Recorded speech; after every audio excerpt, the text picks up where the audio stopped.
Welcome back to another technical deep dive here in the debug zone. Today, we're tackling a big question and breaking it down with insights from other users. Hopefully this clears up some misconceptions and helps you get the answer you need. So buckle up, stay a little curious, and let's jump right in.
And that's a wrap.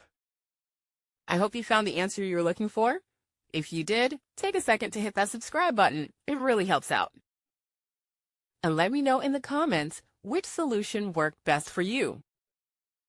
See you next time in the debug zone.